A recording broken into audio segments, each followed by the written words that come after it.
Welcome back. Here we are with the last piece for this month or this module on connection. And what we're going to focus on is upgrading our communication. So there's only so much I can do in one short habit. It is a huge topic, but something that will really exponentially improve the quality of your connections is going to be improving how you communicate with people. Now, nobody is that difficult to understand. We all want the same things. We want the same things as the students. We want to be seen. We want to be heard. We need to find a way to validate people. My favorite personal development book of all time is Stephen Covey's 7 Habits of Highly Effective People. It was the first experience I ever had in personal development. It just blew my mind. It was over 30 years ago. I still reread it regularly. And one of his 7 principles was seek first to understand before you seek to be understood. You know what that means? It means basically listen before you talk. That's what it means. I'm sure you've seen that meme. I can't remember who originally said it, that the problem with communication is we listen in order to think of what we're going to say next.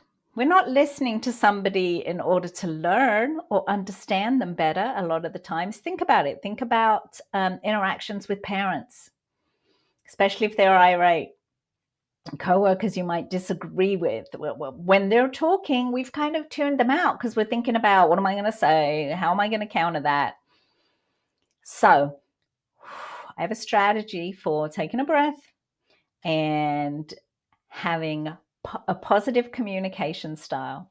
And so I'm going to teach you this one technique this week, and that's going to be your job this week. Your mini habit is just going to be to practice it one time. Once you practice it, you'll learn. It's really good. Okay. It's called, now the name is really, I don't know why it's called this. It sounds very dramatic. It is called nonviolent communication. Really? It's a lot that I think you're going to, break out in violence when you're communicating, but that's what it's called. Sometimes it's shortened to NVC, nonviolent communication. And it's based on the work of Marshall Rosenberg. Okay. And it has 5 steps, and I'm going to tell you the steps now. I'm not sure which side it's on, but I made you a handout. It's actually part of a different course that I do where I go into depth, but it's so good. I had to sneak it in as a mini habit here. So don't worry about taking notes. Download the PDF. It has the steps. It has a sample. You're going to like it. So here it is, the 5 steps to nonviolent communication. First, you're going to compliment the person if possible, not a fake compliment. People know when compliments are fake. If you can't compliment them, validate them, acknowledge them in some way. All right, so that's the first step. Step 2, observe a neutral fact. Take the kind of emotion, like I feel this and I feel that. Just first off, observe a neutral fact. I'm going to give you an example in a minute. Then describe your feelings. And then state your need. In a neutral term, this is something that's important to me, blah, blah, blah. It's not attacking. We're using I language. I, not you, you do this, you do that, you always do this. No, I observe this. I feel this way. I need this.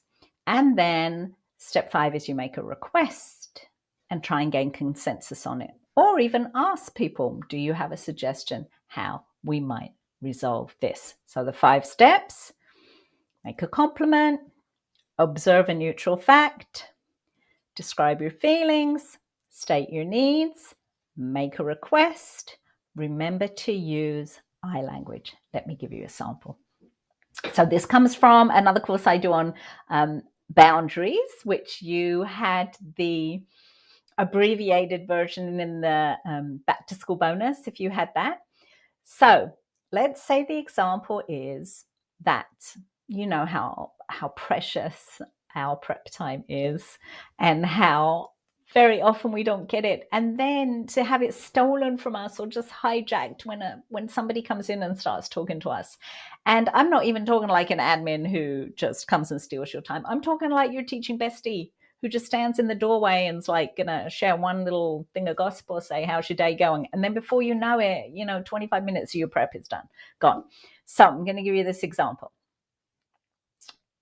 Compliment. Hey, I love chatting with you. 2, observation. I've noticed when we start chatting, we seem to lose track of time, right? We or I, when I start chatting, I lose track of time. Not you. It's nothing about you, do. Then describe your feelings. Oh, I get so frustrated with myself when I don't use my prep time properly. Okay? I get frustrated with myself. Not I get frustrated with you. State your needs. It's really important to me that I'm as productive as possible during my prep time so that I can leave school on time. It's a commitment I've made to myself and to my family. And then 5, make a request.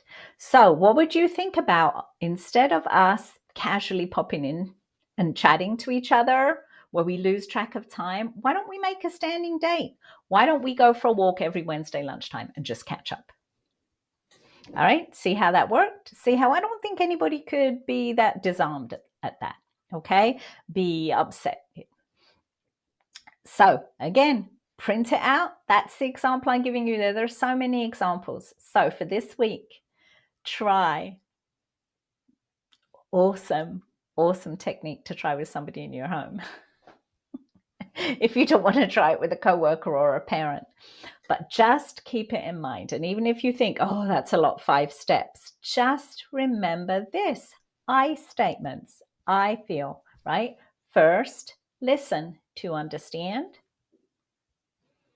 Ask clarifying questions. Validate somebody. Oh, that sounds hard. Oh, I understand how that must have frustrated you. Right? And then using I language. So that's level 1, but level 2, expert. And I believe in you. You're an expert. You can do nonviolent communication. Compliment, observe, describe your feelings, state a need, make a request. Okay, download it, practice it. It's not going to go perfect the first time. It's like anything, right? Just keep it in your mind. Am I listening to understand, or am I thinking about what I want to say next? Am I using I language, or am I putting somebody on the defensive because I sound like I'm accusing them or blaming them or being aggressive by saying you? And as a side note, we should not be using superlatives. Nobody is always such and such or never such and such. We just need to, not adults, not children. We need to just take those words out of our vocabulary. We should never be telling somebody, you always do this or you never do that. That's not true. Nobody always does something or never does something. It already puts people on the defensive. Right? Okay, I believe in you. I hope you had a great month of connection. Next month, onto something else. And as always, bring your own sunshine. Proud of you.